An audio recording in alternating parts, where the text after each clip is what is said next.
na tranquilidade quase irritante de Aljustrel, onde até as cabras parecem pastar em câmara lenta, 3 crianças, Lúcia, Francisco e Jacinta, dedicavam-se ao ofício ancestral de guardar rebanhos.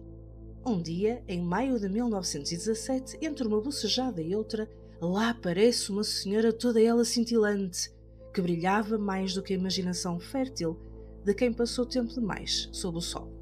Adivinhem, era a Virgem Maria, pelo menos segundo Lúcia, que claramente liderava o trio na hierarquia do quem vê o quê. Francisco só podia espreitar, Jacinta estava no clube só áudio, e Lúcia era a única autorizada a trocar impressões com a visita celestial. Entre conversas misteriosas e avisos apocalípticos, os dias 13 de cada mês transformaram-se num evento concorrido na Cova da Iria. Surgiam mensagens urgentes: rezem, façam penitência e, claro, venerem o Imaculado Coração. Nada que já não estivesse no manual católico de A Baixa República e o Afonso Costa. E assim nasciam Os Segredos de Fátima, uma trilogia mais enigmática do que qualquer mau thriller de Hollywood, que ia de visões infernais a profecias de guerra mundial, tudo embrulhadinho num suspense a deixar Hitchcock a suar, de decepção. Mas foi no dia 13 de outubro de 1917 que o show celestial atingiu seu clímax. Uma multidão de 70.000 almas juntou-se para assistir ao que foi prometido como o milagre. E lá veio ele, o Sol, aparentemente farto de seguir as leis da física, decidiu que era o seu momento de brilhar, literalmente. Rodopiou, mudou de cor como uma bola de discoteca e dançou no céu, num espetáculo que deixou uns de joelhos e outros de queixo caído. "Eu vi o Sol bailar!" clamavam os devotos, enquanto os mais cínicos provavelmente pensavam que alguém andava a experimentar um vinho local com fermentação criativa. E assim nasceu o fenómeno de Fátima, um caso que transformou uma pacata aldeia num dos maiores hotspots do turismo religioso mundial. Para o clero, a Cova da Iria encarnava uma Lourdes 2.0. Para os crentes, Fátima é um sinal divino, um abraço de Deus à humanidade. Para os céticos, é uma fascinante mistura de embuste, fé e, claro, um pouco de imaginação ao sol. O que é inegável?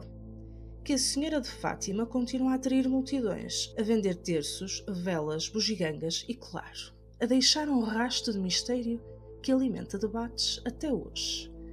Seja como sinal divino ou puro entretenimento celestial, uma coisa ninguém nega: o suposto milagre do Sol nunca foi comprovado, mas continua a ser um espetáculo e tanto.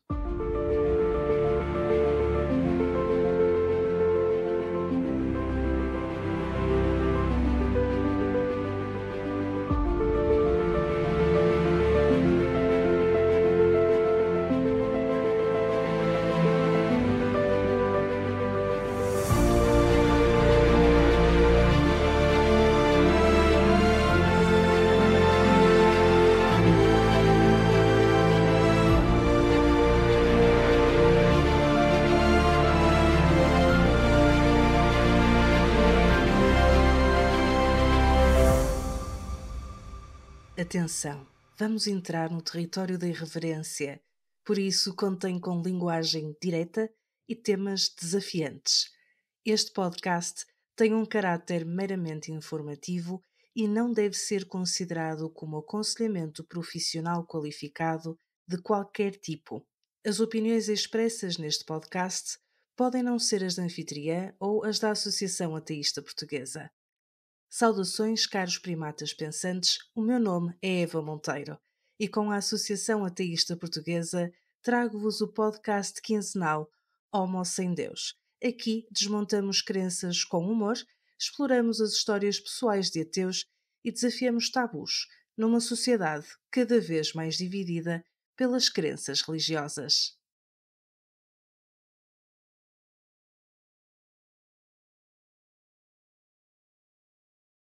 A desconstrução da fé é um processo que desafia profundamente as convicções herdadas e a influência cultural da religião.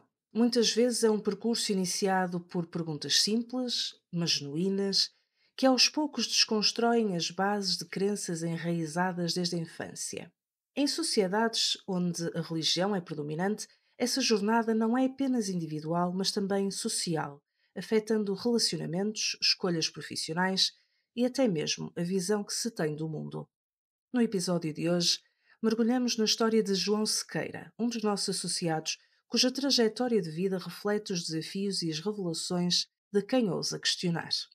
Arqueólogo de formação com um foco no estudo das sociedades contemporâneas, no mundo das indústrias e na teoria arqueológica.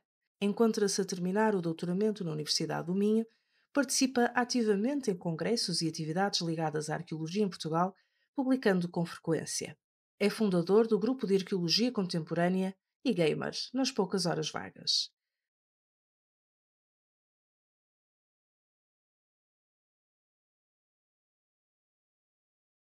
Bom dia, João, e obrigada por te juntares a mim no Almoço em Deus desta quinzena. Eva, é um prazer, obrigado pelo convite e obrigado a todos aqueles que nos estão a ouvir. Obrigada eu e espero que os nossos ouvintes gostem desta entrevista desta quinzena. Estamos aqui para falar um pouco sobre a tua experiência. Sei que és ateu há muito tempo, mas como é que chegaste a ser ateu? O que é que te fez passar daquela indoutrinação da juventude e da infância para um adulto completo e sem Deus?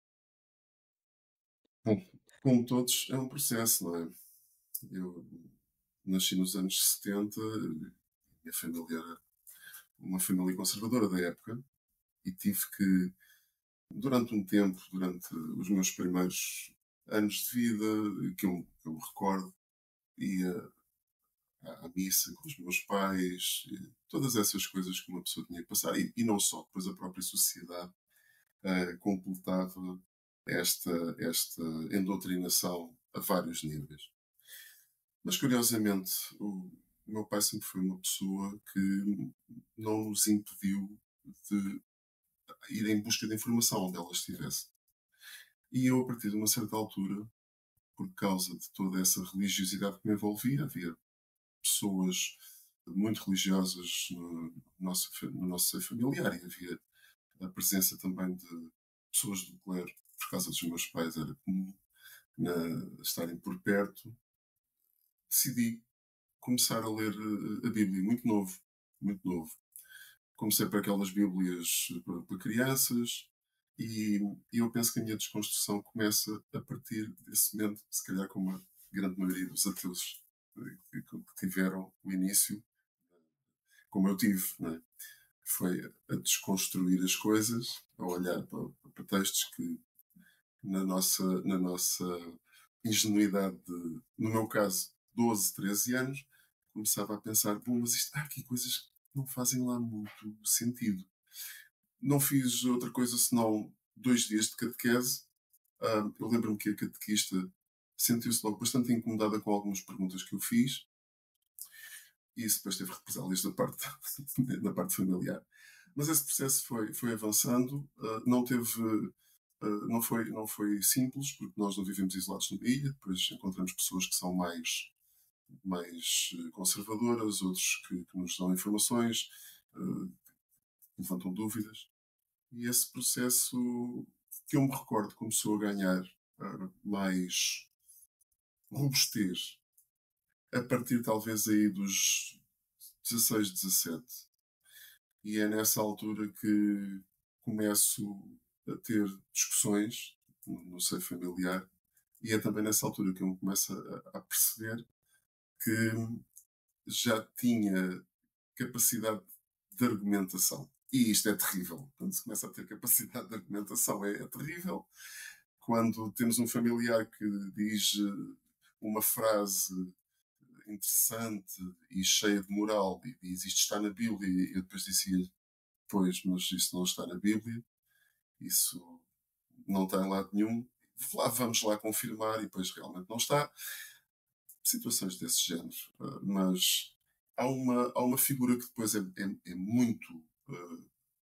Abre-me os olhos, posso dizer assim, que é o Padre Mário de Oliveira. A primeira vez que eu pego no livro do Padre Mário de Oliveira, chama-se o livro Fátima Nunca Mais, e é ali que eu começo a ver escrito aquilo que eu já pensava. Na verdade era mesmo assim. Quer dizer, Obviamente não era tudo. Havia coisas, estavam lá coisas escritas, que para mim era uma novidade, mas aquela forma de levantar dúvidas, pôr em causa e dizer sem qualquer problema, ainda por cima vindo da cabeça de um padre, a ideia de que Fátima é uma farsa. Nada daquilo foi verdade, foi tudo inventado, etc, etc. E eu senti naquele momento, foi talvez das primeiras vezes que eu senti, não estou sozinho. Não havia internet na altura, não é? Uma pessoa não podia contactar com outras pessoas com facilidade. Se calhar mais atores à minha volta, só que eles não se identificavam. E é os livros do Padre Mário, e depois, por aí adiante, depois mais tarde leio Fátima Desmascarada do João Ilharco, leio outras obras que punham em causa uma série de dogmas. No fundo foi isso. Foi a desconstrução começa com as perguntas. Quando fazia essas perguntas às pessoas da minha família, nomeadamente os meus pais, né, que eram os mais eram os alvos mais fáceis, o incómodo deles depois transformava-se em alguma espécie de castigo que, à medida que o tempo foi passando, eles pronto, começaram a perceber que este rapaz era uma ovelha perdida, uma ovelha desmalhada, e pronto. E a partir de uma certa altura já não há. Do meu ponto de vista, já não há volta a dar. Ou então aquelas Foi. pessoas que dizem que eu sou ateu, ou fui sempre ateu e agora voltei à religião, ou agora. Eu acho que essas pessoas, no fundo, nunca foram ateias. É a sensação que tenho.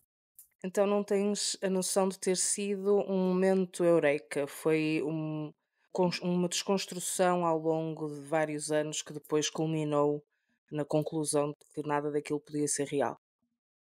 Se eu tivesse que eleger um momento eureka, é precisamente esse em que pego no livro do Padre Mário. Mas, no fundo, é quase. É quase chegar a uma conclusão de algo que eu já sabia.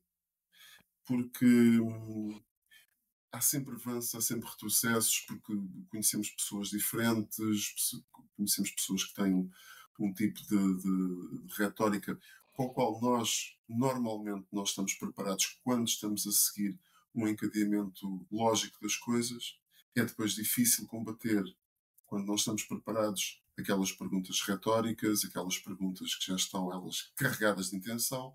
Isso também é um processo que vamos aprendendo a desconstruir e talvez lembro-me de um momento em que percebi que estava a ir num caminho certo para mim, que foi quando tinha um colega de trabalho extremamente religioso e nós trabalhámos muito próximos durante uns tempos e começámos a ter conversas constantes, porque ele era uma pessoa que se dizia religiosa, mas eu percebi logo que era religioso por tradição, por questões familiares.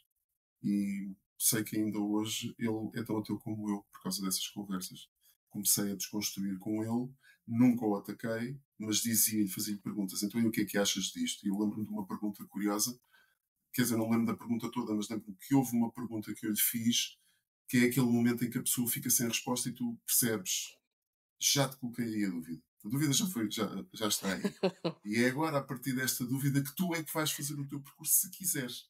Penso que era qualquer coisa a ver com uma intervenção militar, houve pessoas que morreram, e eu perguntei-lhe então, mas e para essas pessoas Deus não estava lá, não é? E depois, se calhar, essas pessoas não tinham contas a ajustar, não é? Tinham pecados e tal, pois, mas olha que no meio dessas pessoas estavam crianças com meses. E é naquele momento em que ele fica parado de pensar, não sei como é que vou responder a isso. A dúvida está lançada e pronto. E, portanto, momento eureka, talvez eu não tenha tido, ou se o tive, não dei por isso. Há dois momentos ou há duas opções que normalmente os religiosos selecionam. Há um plano inefável de Deus ao qual nós não conseguimos aceder porque somos criaturas extremamente inferiores e o quanto a humanidade coletivamente merece ser punida. Nós conseguimos perceber que facilmente que não há um plano, mas pelo menos um plano capaz, um plano de gente sã, em que crianças morram de doenças terríveis ou morram simplesmente de fome ou sejam abusadas pelas pessoas que deviam estar a protegê-las. Portanto, não há nenhum plano em que isso pudesse ser racional, pudesse ser bom para aquela pessoa. Portanto, há aqui uma série de argumentos que vão culminar, em última análise, numa questão de fé. É uma questão de fé. A última resposta que recebes é sempre essa, mas é uma questão de fé. E eu acredito.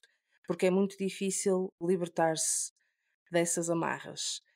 E no tema de nos libertarmos de amarras, falávamos há pouco, ou falavas da tua experiência a ler a Bíblia e a ler uma Bíblia para crianças. Eu não tenho percepção, assim, de repente, teria que ir ao Dr. Google para pesquisar, mas sei que existem uma série de diferentes Bíblias que se podem ler. Cada um tem a sua versão da Bíblia. Quando pensas nisto e quando pensas no quanto a Bíblia não é clara, ou pode ser interpretada, ou pode ser reescrita, ou foi apenas uma decisão normativa de meia dúzia de pessoas há uns séculos atrás, como é que vês estas diferenças perante um religioso que te está a querer convencer que Deus existe porque a Bíblia assim o diz? Isso até depende da, da vertente religiosa da pessoa que te está a abordar. Eu posso começar pela retórica que me é mais conhecida, aquela que me foi mais próxima. Eu não tenho experiência por aí além com pessoas que sejam de outros ramos da religião, sem ser a religião católica. Obviamente que já fui várias vezes interpelado por pessoas, por exemplo, testemunhas de Jeová, que ao fim de Quem um minuto já nunca? estão. Sim, quem nunca, não é?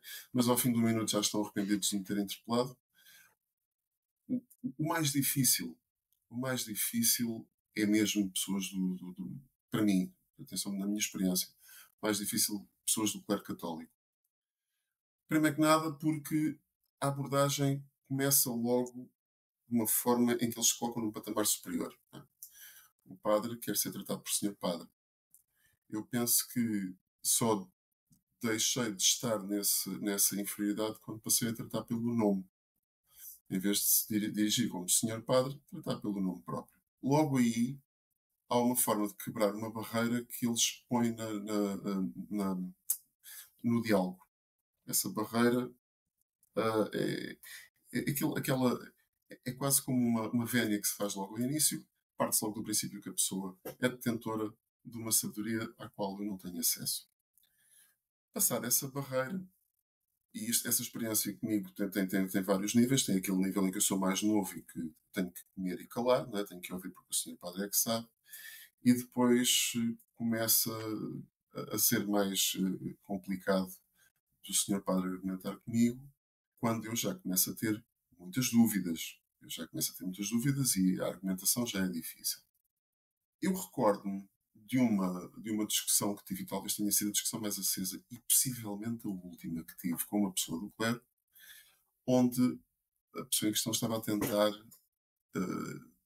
explicar-me pormenores da história, a qual eu não estava suficientemente iluminado. E a conversa, eu não vou tentar nem sequer reproduzi-la aqui, seria uma coisa de loucos, mas há uma dada altura em que estamos a falar daquela ideia que foi propagada, por exemplo, pelo cardeal Ratzinger, que todos os seres humanos têm um propósito aos olhos de Deus. Também é um bocado da retórica constante da Igreja.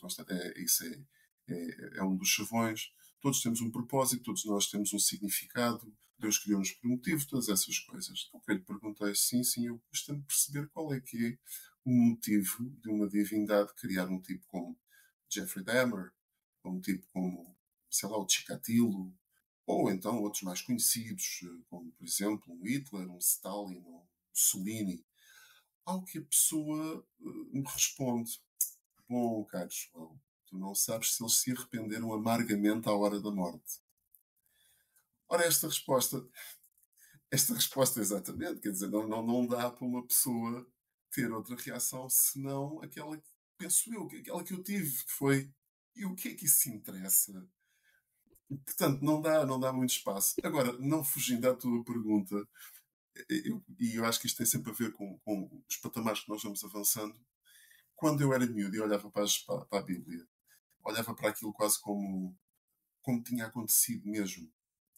e eu agora vou tentar voltar atrás. Uma das primeiras questões que me coloco quando estou a ver aquela Bíblia, eu fazia uma coleção de fascículos, que era a Bíblia Sagrada, que era da editora Abril. Eu fiz aquilo religiosamente. Então os tenho ali, todos.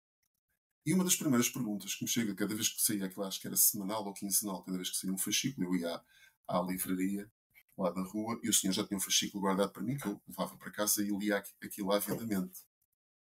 Depois, mais tarde, é que só pego na Bíblia a sério, não é? Também não o li completamente fio a pavio, mas já, de outra forma, já abordei uma série de temas e também com a internet agora também é muito mais fácil procurarmos diretamente pelos temas. Mas naquela altura, a primeira pergunta que me surge na cabeça é: ora, eu aqui durante este Velho Testamento tenho um Deus que incita à guerra e manda Moisés assassinar os filisteus e manda Moisés fazer isto e aquilo e depois, passado um tempo, há aqui um período que é um bocado estranho, mas aparece um tipo a dizer: não, não, não, não, Deus gosta de todos, somos todos iguais. Isto só pode ser um tipo esquizofrénico. Ou, quer dizer, tanto lhe dá para matar uma data de gente. Isto na minha cabeça com 12, 13 anos, né? Dá para matar uma data de gente, ou a seguir já diz que é um Deus de amor e que a gente tem que se dar todos bem. Há aqui qualquer coisa que não joga. Quando eu começo a perguntar isto foi uma das minhas perguntas na catequese, a catequista engasgou-se, não me soube responder e disse: pois, mas Deus ama-nos muito. Eu disse: isso é tudo muito giro. Mas porquê um dilúvio? Ok? Mas porquê uma série de coisas? E é aí, eu acho que é aí essa desconstrução surge aí. Portanto, eu conheci aquela, eu sei que depois já vi outras Bíblias, depois há coisas que são postas de outra maneira. E não há. O discurso religioso permite isso, permite essa. Eu conheci padres que diziam: o inferno não existe. E depois também conheci alguns padres que diziam: não, não, o inferno existe, é um dogma. Portanto, é uma coisa tão.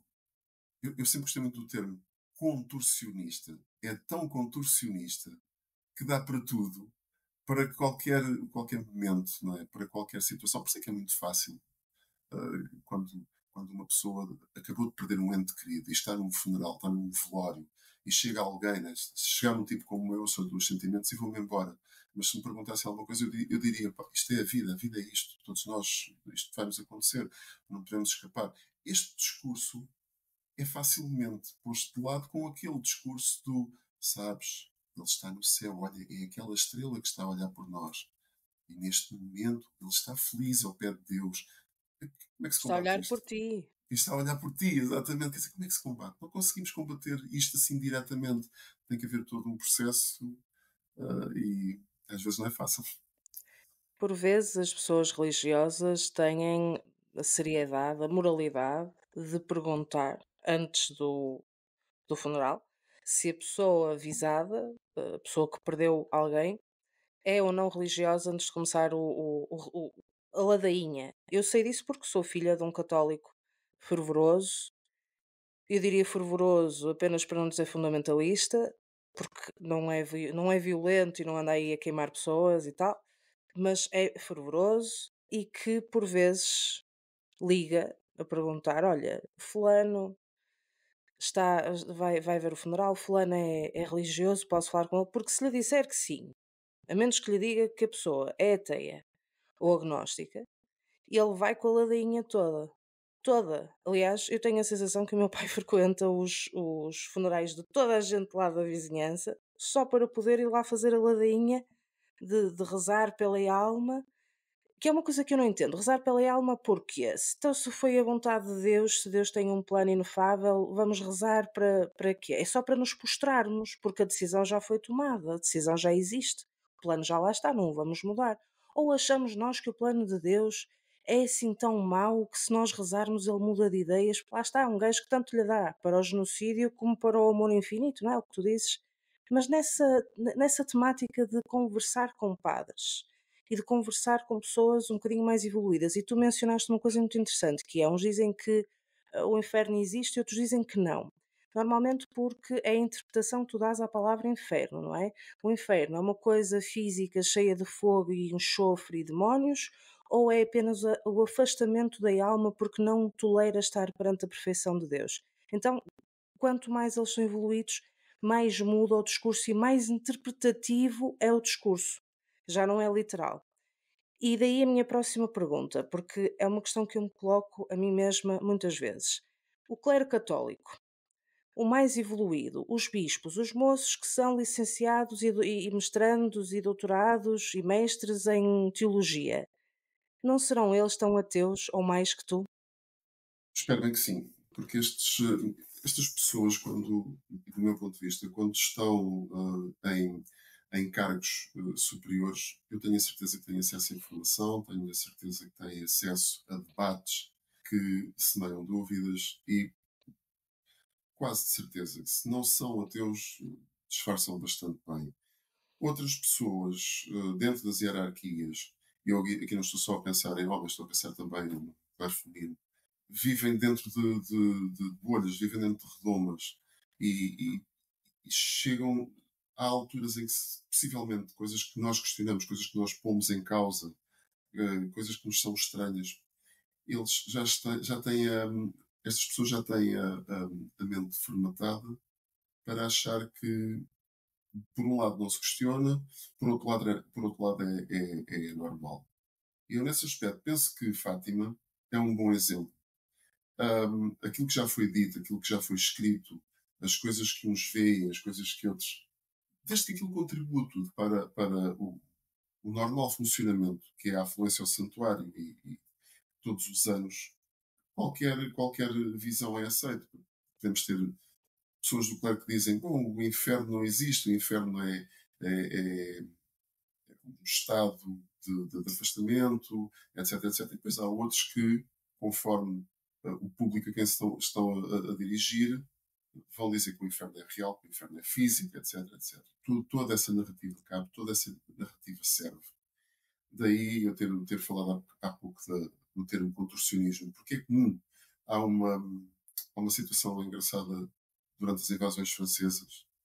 O bispo de Évora, quando já sabia, vinha aí o Napoleão invadir, ele exorta os fiéis a não terem medo, porque vinha aí o escolhido de Deus, que vai pôr ordem na Europa, finalmente. Ora, quando os franceses chegaram cá e começaram a pilhar e a saquear e a fazer das cruzes e dos santos à entrada das igrejas alvos de tiro, obviamente que o discurso da igreja mudou radicalmente. Portanto, o que é curioso é que depois aí, muitas das vezes, não adianta ir confrontar e dizer: bom, mas o discurso antes não era este. Não era este. Passou a ser isto porquê? Não há aqui uma incongruência nisto, não há aqui uma falta de fio condutor, não há uma falta de consciência de que estão a ser contorcionistas. E normalmente essa é a parte em que depois se subia para o lado e faz-se um ou dois malabarismos e nada disso aconteceu, isso não foi bem assim, foi mal interpretado, etc, etc. Isto depois serve para tudo, infelizmente. Vai servir para tudo. Até depois para casos mais escabrosos, para situações mais complicadas, socialmente. Portanto, a evolução, eu sinceramente não sei se alguns são mais evoluídos ou não. Eu acho que eles funcionam sempre na lógica do discurso ad hoc, o discurso no momento e para quem. Estão a falar com pessoas menos letradas, usam um tipo de retórica, um tipo de discurso. Estão a falar com outro tipo de pessoas que eles veem: bom, eu aqui já não consigo convencer tanto, já usam outro tipo de discurso. Depois, é por valer tudo. Enquanto pessoa, enquanto profissional, enquanto pai, enquanto filho, enquanto pessoa que está num mundo e numa sociedade profundamente religiosa, ou pelo menos tradicionalmente religiosa, no caso de Portugal com o catolicismo, como é que tem sido essa experiência de te afastares da fé, de te afastares da religião e como é que isso impactou as tuas relações pessoais e profissionais? A nível profissional, eu nem sempre fui arqueólogo e passei por outros sítios. Teve mais impacto nos sítios do que noutros. Depende também muito das pessoas com quem estamos a lidar. Por isso é que eu há pouco mencionei aquele episódio com um colega de trabalho. Já passei por sítios onde foi absolutamente indiferente, há outros que não. Eu tenho sempre um problema nas minhas relações pessoais nos dias de hoje, que é os vários níveis com que eu lido com alguém, acabo de conhecer alguém e agora se vou construir uma relação, pode ser uma pessoa que eu conheço só por uns momentos, mas alguém que eu agora vou falar durante um tempo. Se eu noto vícios de linguagem, como por exemplo o normal até amanhã se Deus quiser, ou Deus queira que, eu ainda vou dando de barato e não vou fazer grandes juízos da pessoa. Quando começam outro tipo de conversas, como bom, no domingo não posso fazer nada porque vou à missa, ou os meus filhos, eu tenho-os todos na catequese, não falho, um 13 de maio em Fátima. Bom, aí já sou eu que vou começar a discriminar. Eu, enquanto ateu, tenho a sensação que, ao longo do tempo, tenho discriminado mais eu do que sou discriminado. Isto é um sentimento que eu tenho. E é consciente, eu assumo. É um compromisso. Talvez porque evito logo pessoas que são religiosas ou que eu vejo que não vai haver espaço para debate ou para conversa, seja porque não interessa ou porque não é pertinente, mas pessoas que me são próximas, que eu começo a relacionar com, ou começo a encaixar com relações tóxicas, eu tendo a afastar-me dessas pessoas. Logo sou eu é que estou a discriminar. Mas isto aqui coloca-me também outro problema a nível familiar, que é o meu filho e a minha enteada. Eu já tenho que lidar com outras situações por tabela, como se costuma dizer, não é? Porque já não é diretamente comigo. Eu já tenho que desconstruir coisas, eu e a minha mulher, quando os miúdos chegam a casa com conversas vindas da rua, dessa sociedade hiper religiosa.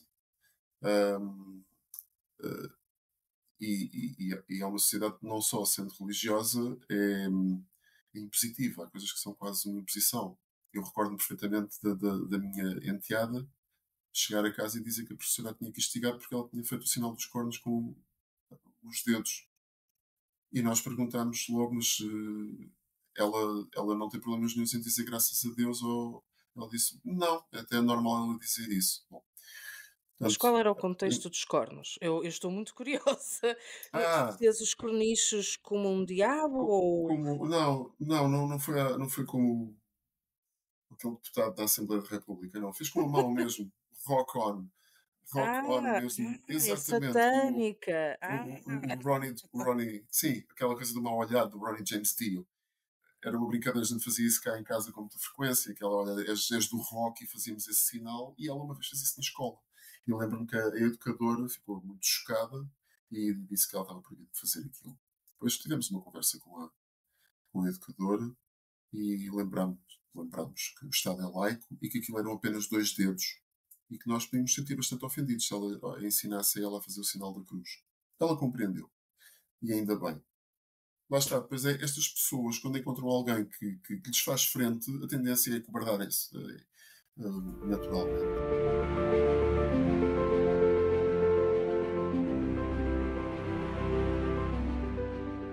Queridos primatas pensantes, se estão a gostar deste episódio, sigam-nos nas redes sociais da Associação Ateísta Portuguesa para mais conteúdos exclusivos.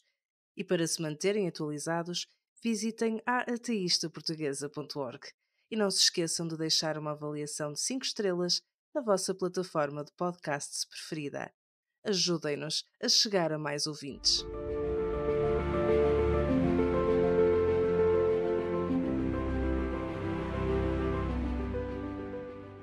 A nível da minha vida profissional enquanto arqueólogo, confesso que me faz muita confusão, principalmente quando trabalho com pessoas, com colegas que lidam com a pré-história e que lidam com a época romana, com a tarde da antiguidade. Faz-me muita confusão a mim. Eles são livres de acreditarem no que quiserem, mas a mim faz muita confusão que estas pessoas que carecem de provas para tudo, que carecem de provas para factos, não há nada, até numa datação, querem provas concretas e depois são religiosos. Para mim é muito contrassensual haver alguém que estude pré-história e depois acredite que está na Bíblia. Com esses também às vezes tenho algumas dificuldades. Curiosamente, há um colega por qual eu tenho uma imensa consideração, que é religioso, é monárquico também, que é uma coisa que vai completamente contra os meus princípios, mas curiosamente nós damos-nos bem. E eu tenho a sensação que nós damos extremamente bem, somos muito bons amigos, por dois motivos. Nem ele me tenta doutrinar, nem eu tento doutrinar ele. E como percebemos estas fronteiras, não é? Como agora se costuma dizer, estas linhas vermelhas, temos respeito por elas, temos respeito pela posição. Ele sabe que eu não respeito as ideias que ele defende, mas respeito a ele. Portanto, logo aí damos muito bem e é uma pessoa que não tem qualquer problema em privar e falar de vários assuntos. Sei que ele tem aquela posição. Eu às vezes digo na brincadeira que ele é um ateu, só que ainda não sabe. Há um ateu dentro dele a querer sair desesperadamente e ele está a tentar guardá-lo lá dentro, mas ele se calhar pensou mesmo de mim, pensa que eu sou só ateu por fora. É só reter esta ideia. Tenho a sensação que não tive ao longo da minha vida grandes dificuldades, a não ser no seio familiar, grandes dificuldades na sociedade em dizer que sou, não é preciso dizer, dar a entender que sou ateu, logo, mas eu sou o primeiro a afastar-me das pessoas quando noto que há ali religiosidade a mais. Com filhos ainda é pior. Com filhos ainda é pior, porque se estou na presença de uma pessoa muito religiosa, tendo a defender imediatamente o meu miúdo e a minha enteada, não é? Sendo que nunca, e isso é uma coisa que eles sabem, se alguma vez te perderes aqui no shopping, vamos às compras e perdeste, vai sempre ter com um polícia ou com um segurança. Nunca com um padre, foges deles logo. Já estão a ser ensinados nesse sentido. O nosso problema enquanto ateus é com a religião, com a falta de veracidade das ideias religiosas, ou será mais com o proselitismo? Boa pergunta, ótima pergunta.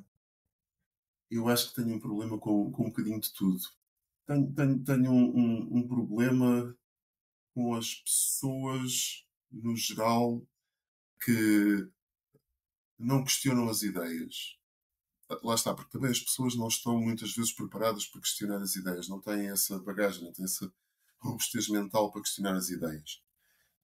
Há um pouco de tudo. Há a pessoa que é consciente e utiliza na mesma as frases feitas, os jeitos de linguagem, os tipos de linguagem. Há os outros que se calhar não usam tanto e têm uma convicção mais forte.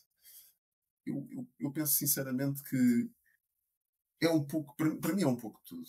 É um pouco de haver pessoas que utilizam a religião como se fosse uma arma de bolso, seja nas ideias, nos confrontos, na retórica. As pessoas, essas para mim são mais insidiosas. É aquelas que te tratam com alguma condescendência do género, pois, não percebes, não percebes. E quando nós pensamos, mas o que é que há para perceber do que tu estás a dizer, não é? Até tenho uma história curiosa com umas pessoas que me bateram aqui à porta para me trazer a palavra de Deus, não sei porquê. Eu não lhes pedi nada, não ando a bater à porta delas, mas traziam uma palavra de Deus quando me bateram à porta. E eu digo, é o que eu costumo dizer assim, que desculpe, não vale a pena continuar, eu sou ateu.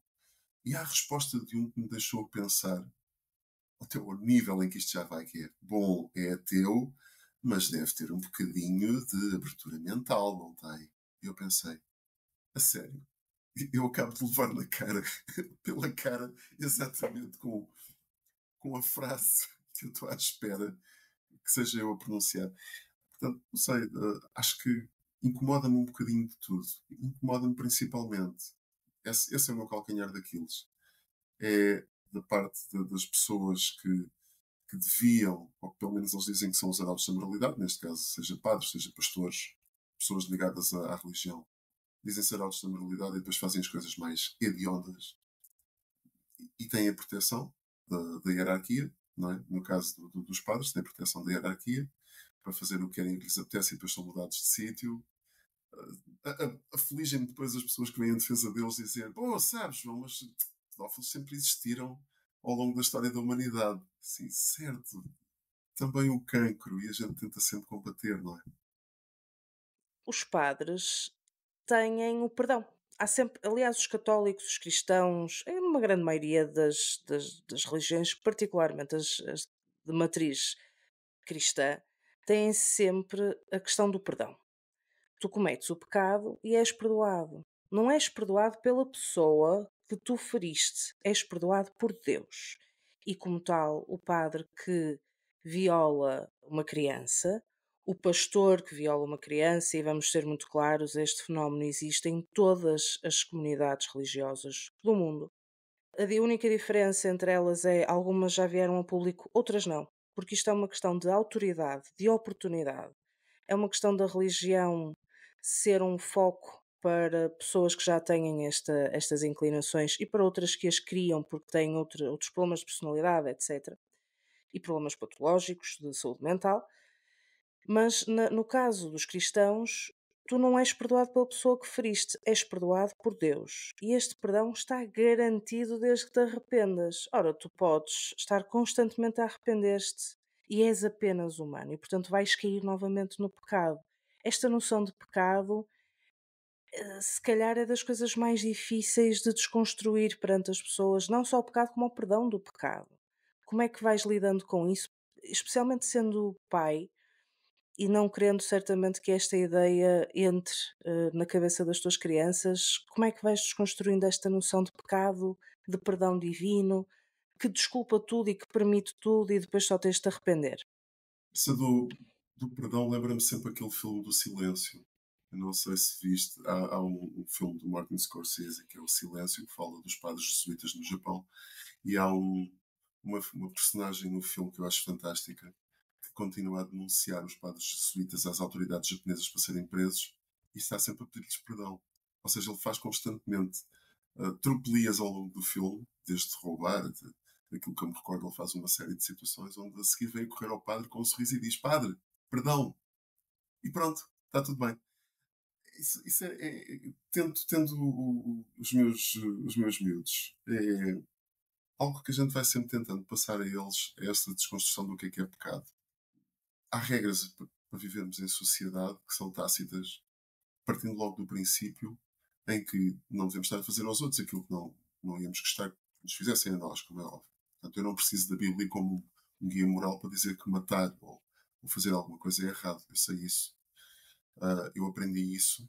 E se tirarmos a religião do contexto, aliás, isso, há muitas zonas do planeta onde a religião não entra e que há uma série de conceitos básicos que são instituídos socialmente. No caso da religião, só se apropriaram deles. O que eu acho que a religião traz é uma coisa muito gira, que é a desresponsabilização. E a pessoa desresponsabiliza-se automaticamente quando está a falar com um ser que é superior, que é logo esse termo que é utilizado, é superior. Ninguém o vê, nunca ouviram, ninguém falou com ele, mas ele está lá. É uma das formas de controle social e a pessoa é desresponsabilizada. Isso dá muito jeito depois a um grupo, obviamente, né? Essa desresponsabilização custa dinheiro e eles vão vão sempre enchendo os bolsos com isso. Eu tinha uma brincadeira aqui há um tempo com os colegas que era como é que começou a religião? Óbvio que esta resposta não é fácil. As raízes destas coisas são muito profundas e têm várias camadas. Quando é que começou a religião? Qual é que foi o momento? E eu, às vezes, dizia, olha, a religião começa quando alguém chegou-se ao pé de outra pessoa e disse, eu tenho um pavor, epá, imenso de morrer. E o que a outra pessoa pensou foi, como é que eu vou ganhar dinheiro com este tipo? Pronto, e ali começou a religião. Mas claro que isto é uma brincadeira. Nas cadeiras da faculdade eu lembro-me de ter aulas com um professor que dava Antiguidade Clássica, era civilizações da tarde da Antiguidade, e uma das coisas que a gente mais gostava de falar nas aulas era da análise dos textos, como por exemplo da Suméria. E é ali que a gente vai perceber onde é que nascem uma série de coisas, onde é que nascem as incongruências. Foi nessas aulas, nós, por exemplo, na Bíblia nunca passámos as primeiras páginas do Gênesis. Há tanto ali para analisar. Ou o poema da criação de Gilgamesh, havia tanto ali para analisar naquilo. E eu recordo-me das palavras dele a dizer, vocês sabem porque é que a figura bíblica da Eva cometeu o pecado original, segundo a Bíblia? E a gente dizia, é a tal situação com a serpente, etc. E ele dizia, não, ela não ouviu o aviso. Ela ainda não tinha sido criada quando foi feito o aviso, não é? Há aquela parte em que Deus avisa Uma questão Adão, cronológica. não é? É essas questões cronológicas, não é? É Era mais uma um brincadeira. exemplo de como É os homens se esquecem de avisar as mulheres das coisas. É memória, ele esqueceu-se de dizer à mulher: "Olha que ele avisou, não podes ir lá". Pois, eu podia ter dito isso. Olha, há aqui este disclaimer e tal. Não. E depois ela, no fim é que é culpada de tudo. E ele até terminava normalmente essa aula a dizer: então, qual é que foi o fruto? E o pessoal dizia: foi a maçã. E ele dizia: eu dou-vos Mm-mm. 5 euros por cada vez que apareça a palavra maçã na Bíblia. Mas eu penso que é um bocado isso. Traz a desresponsabilização. Traz. E depois, do nosso lado. hum, é tentar desconstruir, porque eu sei que os meus miúdos não vivem numa redoma, nem eu queria tal que acontecesse. Tenho simplesmente que ir ensinando a desconstruir. No outro dia, quando eu fui pôr o meu Zé Pedro à escola, antes de contar isto, tenho que contar uma situação anterior que se passou aqui em casa. Eles estavam ali no quarto a falar um com o outro, estavam a jogar um jogo qualquer.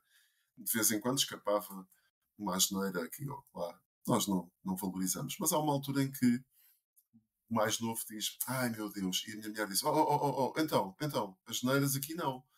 E ele reteve aquilo. Fui pô-lo à escola e estamos à espera que o portão abrisse. Estavam muitos miúdos à entrada, foi no primeiro dia de aulas. E passa um pai com mais duas filhotas e diz: ai, tanta gente, meu Deus. E o Zé Pedro vira-se para mim e diz: pai, este senhor está a dizer uma asneira. Um, e eu disse-lhe: bom, é assim, filhote, não é bem uma asneira. O pai vai-te dizer. É uma coisa que o pai não usa, não ouve o pai dizer e a mãe também não. Mas há pessoas que dizem e a gente a única coisa que tem que fazer é não repetir aquilo que eles dizem.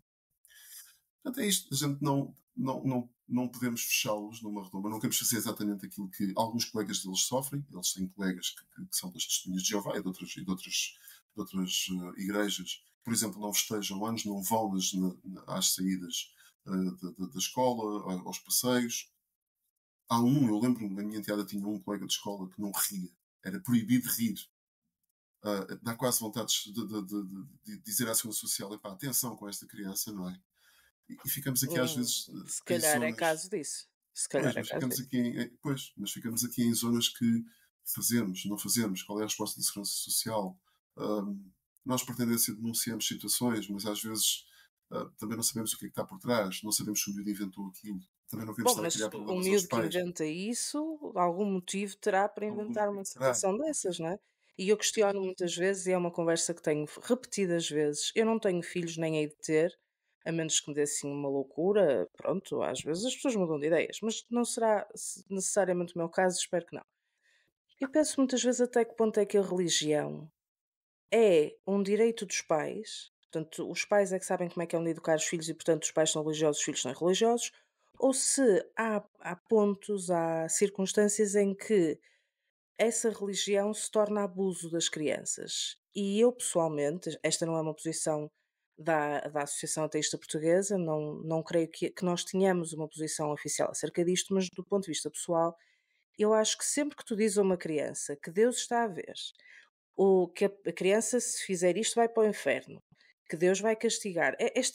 Eu não sei se aí no Sul também existe esta expressão que é muito comum. Deus vai te castigar, olha que Deus castiga. Eu acho que isso é abuso. Isso é um abuso psicológico terrível. Aquela criança, absorvendo esse tipo de ideias, pode ficar marcada para a vida. Eu acho que muitos de nós sofremos abuso. Muitos de nós que somos ateus agora sofremos abuso enquanto crianças, porque ouvimos coisas deste género. E, portanto, eu acho que há circunstâncias em que devia ser reconhecido que o abuso espiritual é abuso, que o abuso psicológico de uma criança lhe dizer todas estas coisas também devia ser considerado perante a lei. Eu sei que há países em que isto acontece, creio que no Japão essa lei existe, em Portugal não existe. A partir de quando é que a religião se torna abuso? Eu passei por isso. Eu passei, obviamente, por isso. Lá está. A minha desconstrução foi mais complexa, não por eu ser algum iluminado, não é nada disso, mas porque eu estava rodeado de muitas pessoas com esse tipo de convicções e com esse tipo de discurso. Por exemplo, a minha mulher é aqui da Almada, ela nasceu numa casa de ateus, que tinham outro tipo de religião. Era uma religião mais política, eram comunistas ferozes.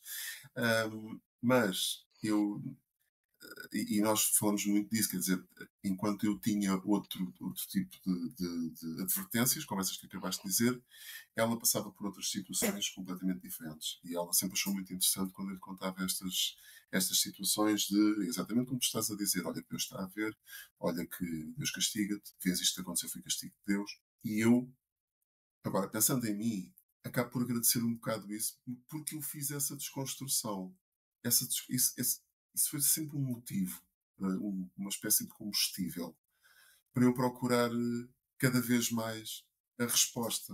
Dizer, então, mas afinal, eu a partir de uma certa altura comecei a dizer, quando diziam uma frase dessas, olha, Deus castiga a mim, então e o que é que faz a outra pessoa que faça qualquer coisa pior? Não castiga também?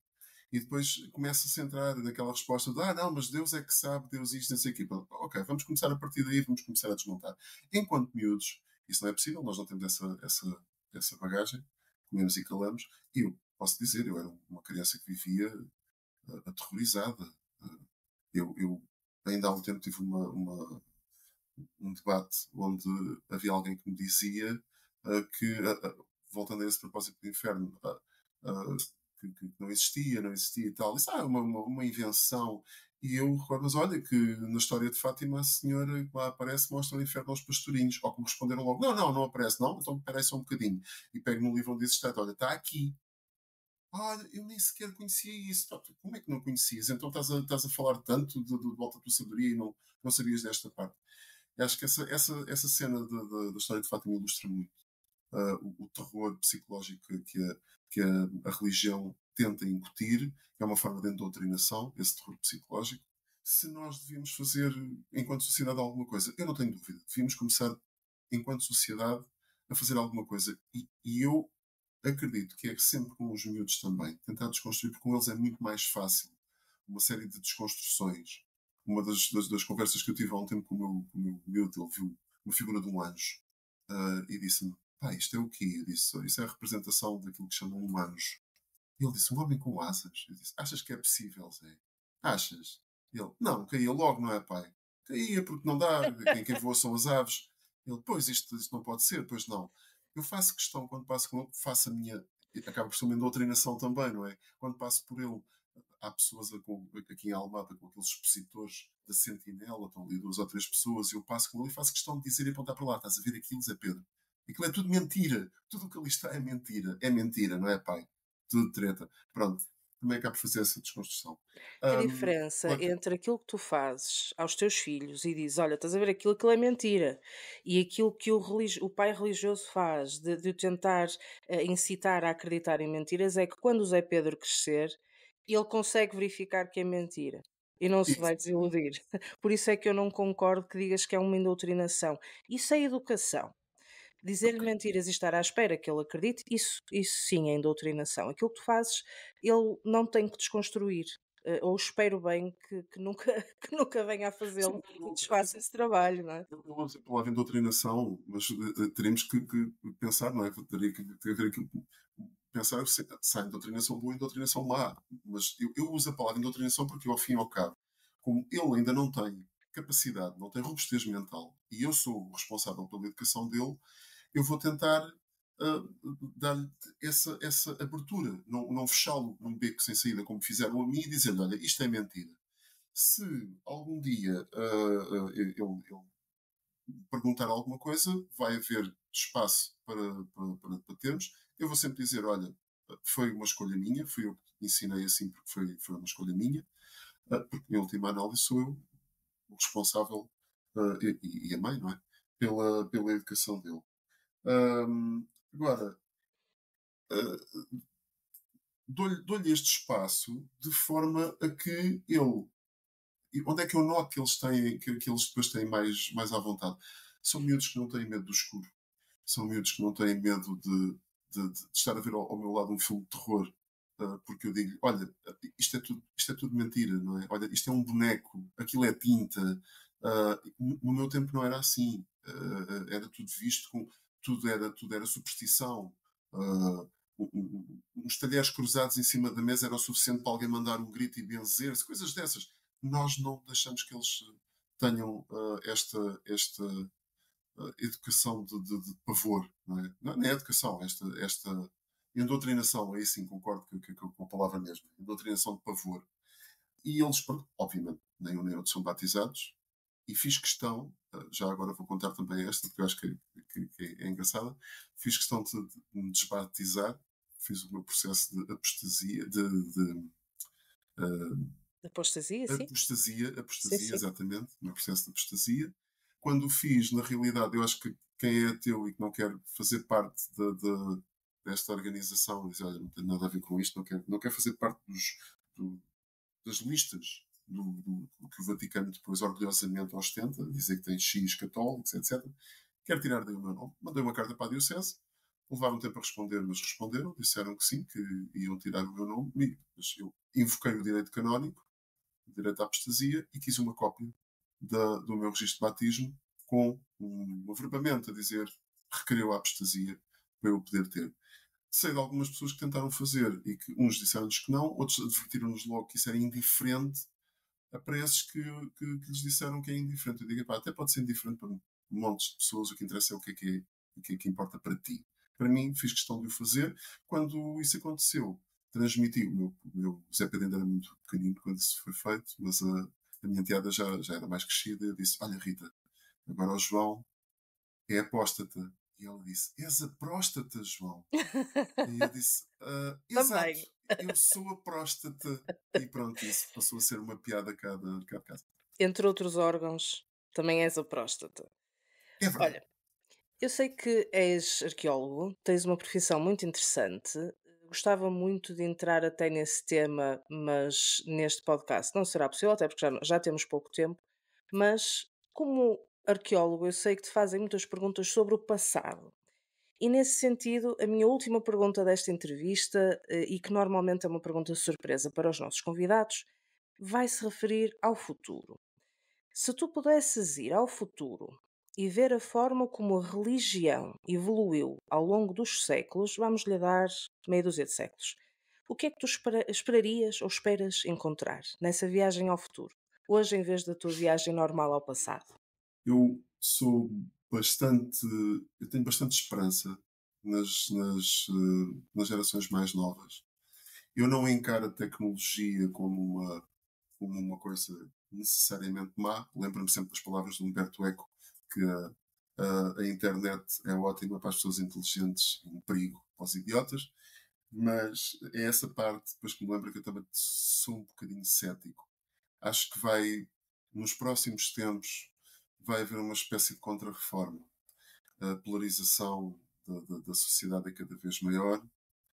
Não sei se foi o Frank Zappa que disse uma vez que o futuro vão ser ateus contra religiosos. A guerra vai ser ateus contra religiosos. Eu não sei se vai ser assim, se não.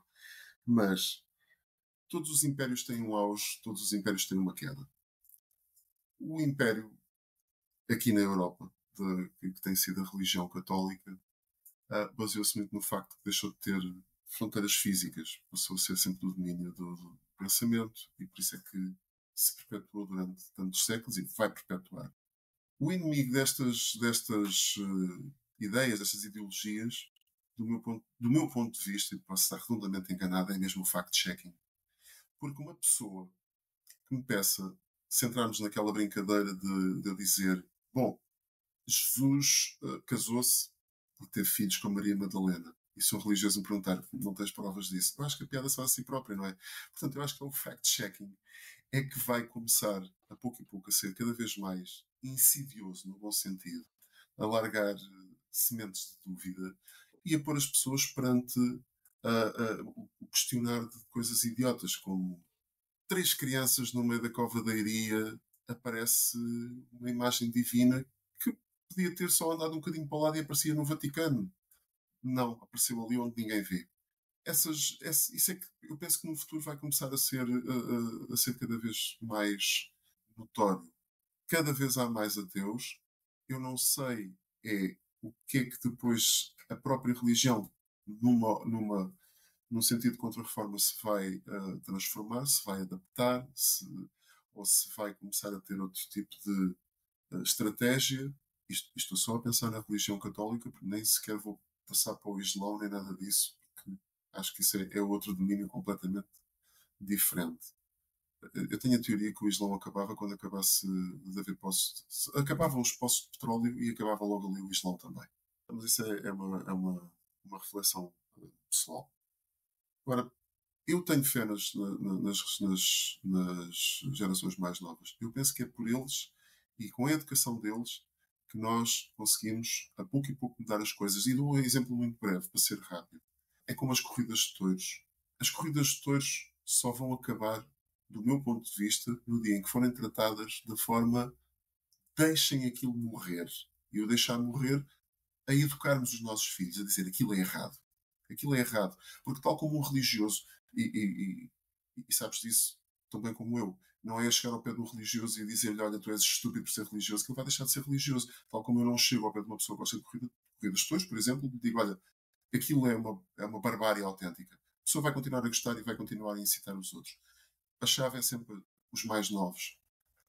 Informá-los, dar-lhes abertura e eu, por exemplo, como é que eu faço isso com os meus? Há uma frase que ainda há pouco tempo tive com a minha enteada, que ela já vai fazer 14 anos e já começamos a ter conversas muito interessantes. Ela já não é uma ameba, já vai falando coisas giras, não é? E eu disse, há uma coisa que tu podes no futuro lembrar-te sempre de mim. Podes achar que eu era um tipo execrável, que era um tipo que te impunha regras aqui em casa de não deixar isto desarrumado, ou não fazer isto, ou não fazer aquilo, ter cuidado com isto, ter cuidado com aquilo, organiza-te. Mas há uma coisa que tu vais lembrar sempre de mim. Eu não te minto. Eu não te minto. E tenho sempre esta convicção comigo. Ela faz-me uma pergunta e eu não tenho problemas de dizer, olha, eu não sei.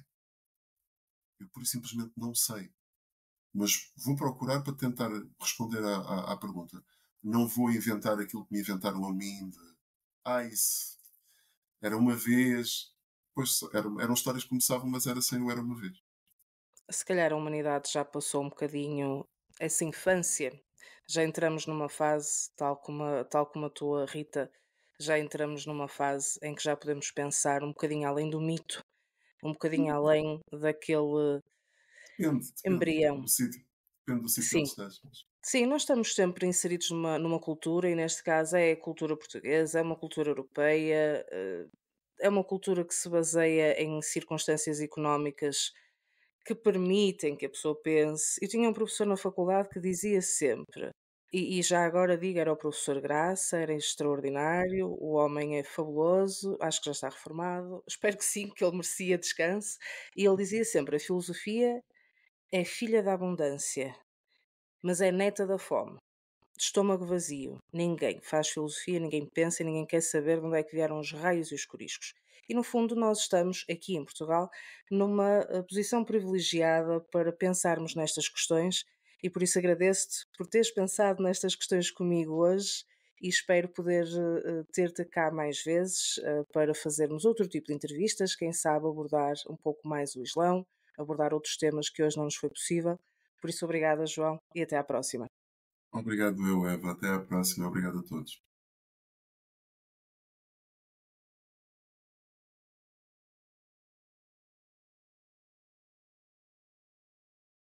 Caros primatas pensantes, obrigada por nos terem acompanhado neste episódio do Homo Sem Deus. Sigam-nos nas redes sociais e, se tiverem perguntas ou histórias para partilhar, enviem-nos uma mensagem de voz ou texto. Queremos as vossas vozes no espaço do ouvinte.